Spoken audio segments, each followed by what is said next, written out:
How to turn off notifications on Eufy. Hello guys and welcome back to the channel. In this video, I'm going to show you how you can turn off notifications on Eufy. So let's get started. First of all, you're going to open the Eufy application and you will be redirected to the home screen.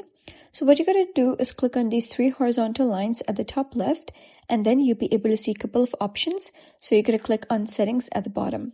Once you do so, you'll be able to see general, and then you're going to click on notifications. Here, you should see the option of allow notifications, and you'll be able to see on if the notifications are on. In order to turn them off, you're going to click on it and you'll be redirected to the Eufy application settings. So you're going to click on notifications over here and then simply toggle this button off.